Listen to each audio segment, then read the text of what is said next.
Bom dia, meninas! Tudo bem com vocês? Eu espero que sim, espero que hoje já tenha começado muito bem abençoado, com muitas promessas de Deus sendo cumpridas nas nossas vidas. E hoje, sem mais delongas, vamos embora logo para esse capítulo, para eu fazer um vídeo mais curto que eu tentei no vídeo passado, mas falei feio, não consigo ser sucinta. Já é uma característica minha mesmo, se me deixa falar. E olha que eu tento condensar, eu tento não falar, vou cortar isso, vou cortar aquilo, mas quando eu vejo, já falei muito. Então, sem mais delongas, vamos aqui para o capítulo 24, meninas, já agora na retinha final aqui do livro de Atos.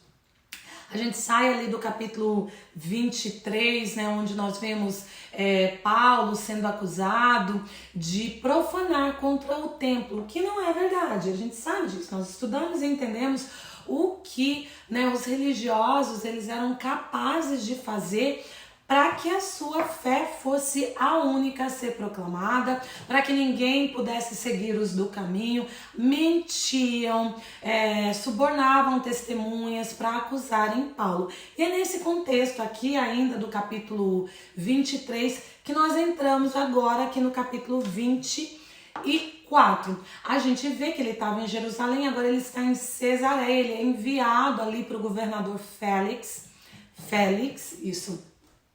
com cartas, né, de Cláudio Lísias explicando o que estava acontecendo, e agora ele chega em Cesareia. E aqui já no comecinho do capítulo, né, deixa eu botar meus óculos aqui para poder conseguir ler alguma coisa, já no primeiro versículo diz que 5 dias depois desceu o sumo sacerdote Ananias. E esse Ananias, meninas, não confundam com Ananias ali do capítulo 9, onde Saulo se converte, vai outro Ananias para cuidar de Saulo, para profetizar sobre a vida dele, batizá-lo. Isso aqui é outra pessoa. Os nomes, eles eram muito comuns, repetiam-se muitos nomes, né? Ananias, Jesus, inclusive, era um nome muito comum. Como hoje, a gente, né, hoje tem febre, meu filho mais novo chama Enzo, e o que tem de Enzo, depois que eu coloquei o nome dele de Enzo, é uma febre. Então, não confunda, às vezes a gente lê o nome e pensa, será que esse é aquele? Não, não é. Outro Ananias. Mas bora aqui pro capítulo, esquece aqui. A gente vê que o sumo sacerdote, ele chega ali, juntamente com alguns anciãos e com um orador chamado Tértulo, os quais se apresentaram ao governador contra Paulo. Eles queriam, né, argumentar ali a tese deles, para defenderem o judaísmo, para acusarem Paulo, para que Paulo fosse condenado à morte. Aí eu acho bem interessante que esse Tértulo é o que vai falar com o governador Félix. E ele começa um discurso, como é que eu vou colocar isso? Bem bajulador, eu acho que a palavra melhor que se aplica a ele é isso aqui. Ele começa a bajular Félix, né? E vocês, né? Todas nós. A gente já contou, eu duvido que alguém aqui não conhece alguém que é bajulador.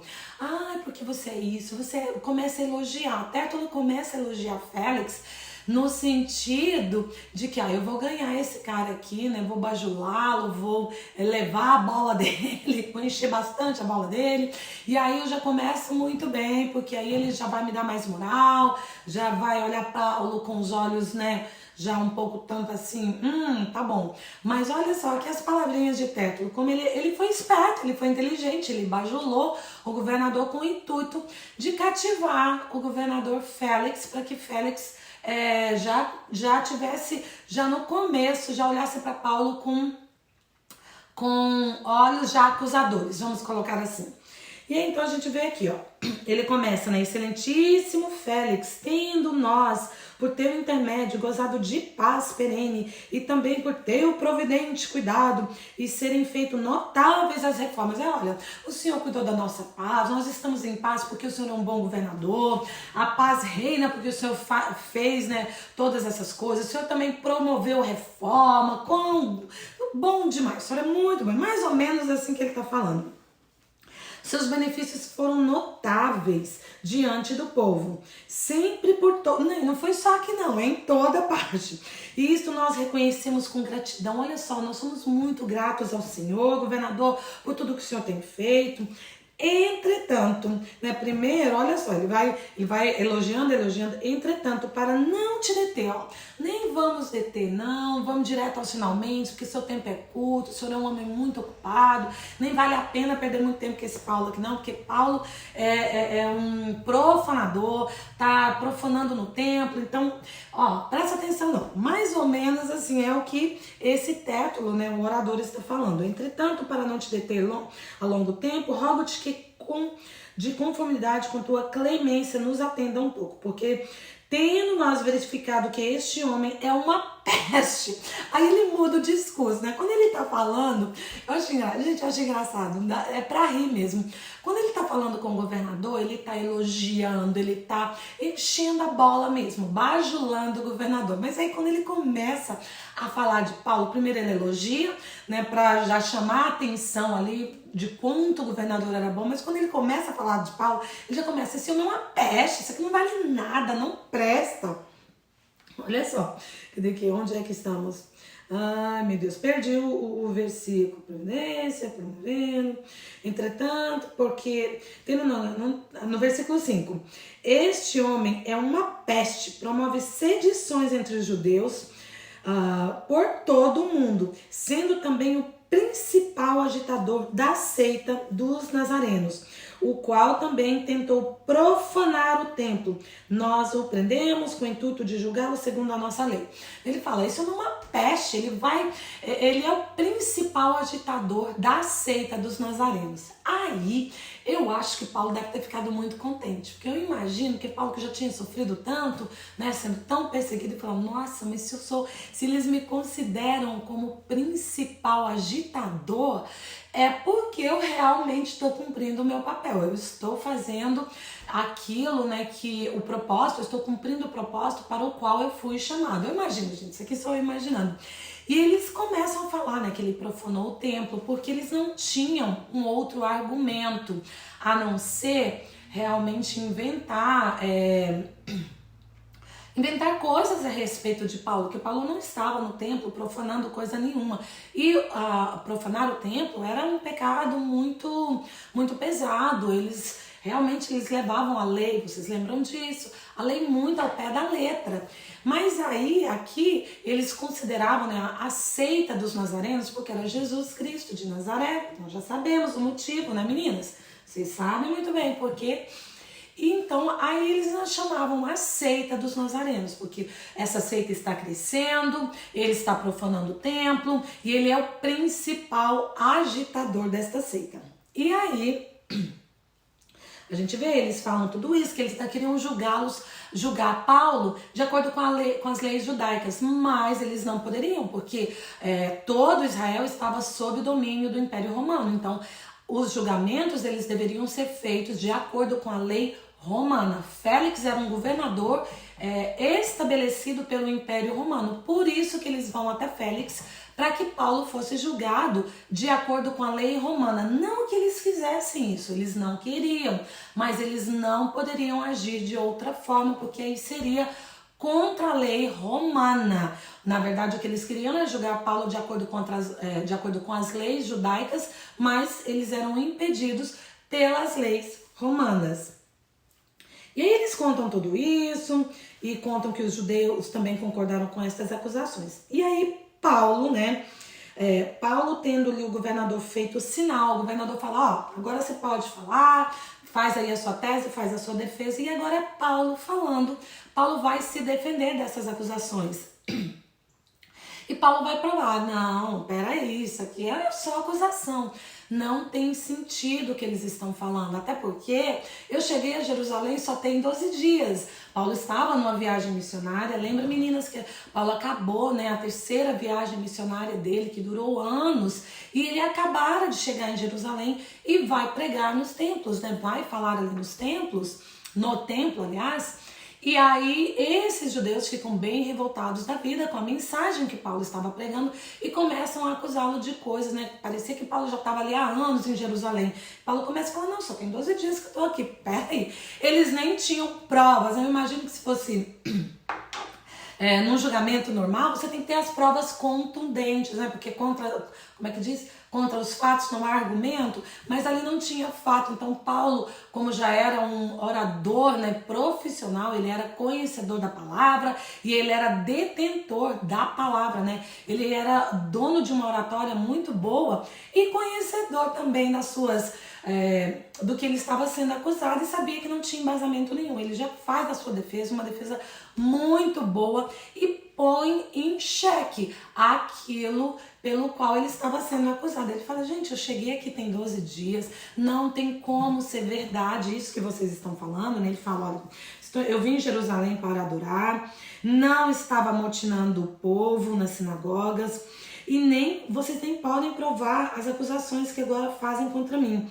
Porém, confesso-te que, segundo o caminho, a que chamam seita, olha Paulo falando segundo o caminho, porque Jesus é o caminho, a verdade e a vida, mas que vocês chamam de seita, eu sirvo ao Deus dos nossos pais, acreditando em todas as coisas que estejam de acordo com a lei e nos escritos dos profetas. E aí ele ainda continua falando, e ele fala que por isso também me esforço para ter sempre consciência pura diante de Deus e diante dos homens. Então o que ele está falando? Gente, eu sigo todos os preceitos da lei. O que era a verdade. Paulo, como judeu, ele seguia todos os preceitos da lei. Só que agora ele estava andando no caminho, debaixo da graça, e ele entendia o que realmente Jesus significava. Então ele não deixou de cumprir a lei, mas ele simplesmente agora passa a seguir um caminho diferente, que é o caminho de Jesus, ainda embaixo, né, dos preceitos da lei, fazendo todos aqueles ritos pelos quais os judeus eram obrigados a passar, mas debaixo da graça. Então, em nenhum momento ele deixou de descumprir a lei. E é exatamente esse discurso dele. Ele fala, realmente, eu sou do caminho, mas eu procuro estar com a minha consciência pura diante de Deus, fazendo tudo aquilo que vocês acham que eu tenho que fazer, mas diante dos homens, aí mostrando para vocês ainda que eu faço, que eu cumpro a lei, mas eu cumpro a lei maior, que é a lei daquele que me chamou, né, que me resgatou dos meus pecados, que me transformou para o reino do império das trevas, para o reino do seu amor, e que hoje eu passei a fazer parte desse caminho. Então é mais ou menos esse o discurso de Paulo. E aí a gente vê que Félix, né, ele escuta tudo isso. Já que no versículo 22 diz que Félix, então, conhecendo mais acuradamente as coisas a respeito do caminho, adiou a acusação de Paulo. E a gente vai saber por que Félix, o governador, ele conhecia um pouco mais as coisas do caminho. Então ele não faz um julgamento, ele adia esse julgamento, porque ele era casado. Gente, esse nome eu não sei se eu falo correto. Drúzila, vou falar Drúzila. Que era uma judia que já conhecia os do caminho. Então, por isso que Félix, ele não faz o julgamento de Paulo imediato. E aí ele começa, Paulo continua na prisão, mas era uma prisão com as certas regalias. Porque Paulo tinha o direito de ir e vir. Paulo começa a visitar Félix, Félix também o visita, e eles começam a ter encontros. E esses encontros, eles vão durar mais ou menos 2 anos, até que Félix é transferido, chega um outro governador. Mais ou menos 2 anos, Félix vai para Paulo, escuta Paulo, Paulo prega para Félix, e aí vai. Mas só que aí a gente vê, gente, meninas, como eu falei, eu quero fazer um vídeo mais curto. Vamos ver se eu consigo. Só que eu nem vou aqui para a Bíblia agora. A gente vê Félix tentando arrancar dinheiro de Paulo, tentando, como é que eu falo a palavra? Tentando que Paulo subornasse, né? Propina, me dá uma propininha aí, né? Gente, olha aqui, aí eu paro pra pensar que é bem um jeitinho brasileiro. Não, eu vou tentar conversar com ele ali, vai que você me dá um dinheirinho. E Félix era governador, e Paulo, um fazedor de tendas. Se fosse colocar em termos de dinheiro, quem é que tinha mais, né? Claro que era Félix, mas Paulo, um fazedor de tendas, e tudo aquilo que ele fazia, ele ainda compartilhava com os irmãos. Félix ainda tem. Eu falei que não ia ler, mas eu gosto de ler para dar validade, né? Ele fala, olha, a gente vê aqui no versículo 24, passado alguns dias, vindo Félix com Drúzila, sua mulher, que era judia, mandou chamar Paulo e passou a ouvi-lo a respeito da fé em Cristo. Paulo estava evangelizando Félix. dissertando acerca da justiça, do domínio próprio, do juízo vindouro. Félix ficou amedrontado e disse a Paulo: por agora pode retirar-se, e quando eu tiver vagar, chamar-te-ei. Esperando também ao mesmo tempo, Paulo lhe disse,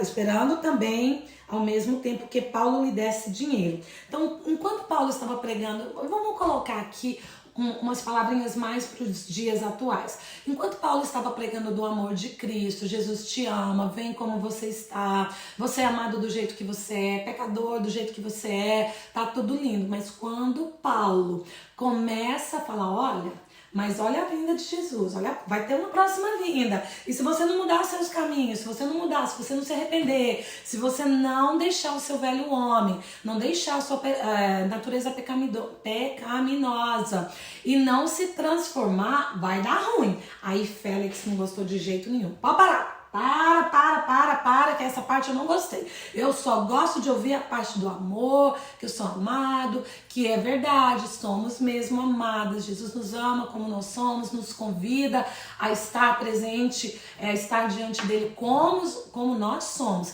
Mas na medida que nós o conhecemos, também se requer que nós pegamos as nossas cruzes, nos negamos a nós mesmos e os sigamos. Então, muita gente, né, meninas, no dia de hoje, quando chega na parte da cruz, fala, esse evangelho eu não quero não.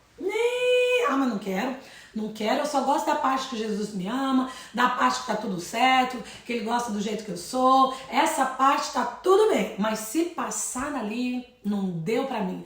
E é uma realidade bastante vista nos dias de hoje, né? Enquanto falamos do amor de Cristo, que é o maior amor, o mais puro, o mais verdadeiro, tá tudo certo. Mas quando confrontamos com a verdade, porque Jesus ele é amor mesmo, não há dúvida, mas ele também é juízo. Nós vamos passar por isso um dia, as pessoas não gostam. E foi exatamente isso que Félix não gostou. Aí queria que Paulo desse dinheiro, mas Paulo era Paulo. E eu quero ser como Paulo. Não tem jeitinho, não tem propina, não tem dinheiro. Eu não vou mudar o meu caráter. Eu não vou fazer nada que desabone o meu caráter, que na verdade é desabonar o caráter de Cristo. Lembra que nós falamos, se nós somos cristãs, usamos este nome como um sobrenome, nós temos que agir como Cristo. E se eu aceito uma propina aqui, se eu faço alguma coisa que não está de acordo ao caráter de Cristo, aí eu estou dando um jeitinho, eu estou me beneficiando, mas eu estou envergonhando o nome de Cristo.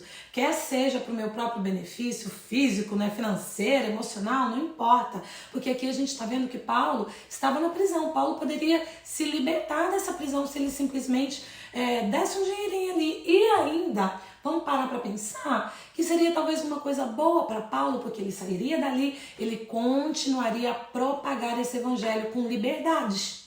Mas Paulo falou, não há nada mais valioso para mim do que permanecer no caminho, no caráter daquele que é o caminho, a verdade e a vida. Então não tem jeitinho,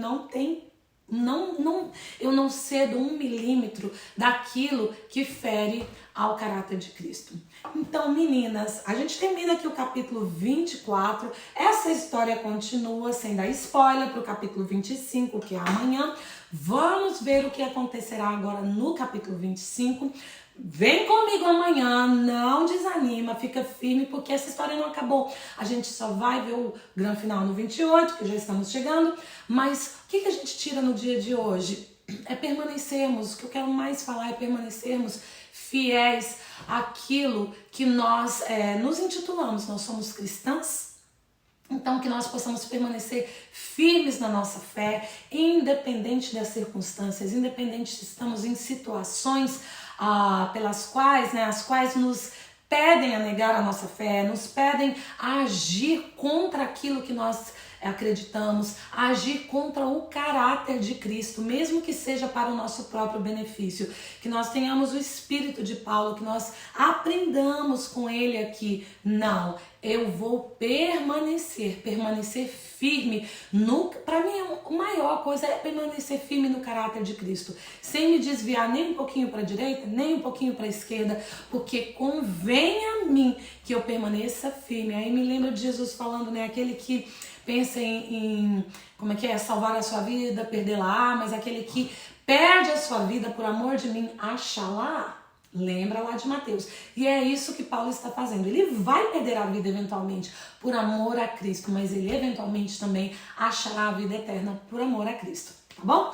Então, que nós possamos refletir no caráter de Paulo, que na verdade era um reflexo do caráter de Cristo. E que eu e você também sejamos um reflexo do caráter de Cristo. Que nós possamos refletir, que as nossas vidas, as nossas ações possam refletir o caráter de Cristo. E se cairmos hoje, errarmos, porque vamos errar e vamos cair muitas vezes, não somos perfeitas, somos humanas, mas que tenhamos um coração contrito para nos arrependermos, pedirmos perdão, levantarmos, pegarmos a nossa cruzinha e continuarmos no caminho, com o caminho que é Jesus, o caminho, a verdade e a vida. Amém? Deus abençoe o seu dia, que essa palavra germine, eu tenho mania de falar isso, germine no seu coração, cresça, floresça e frutifique. E a gente se vê amanhã aqui em Atos 25.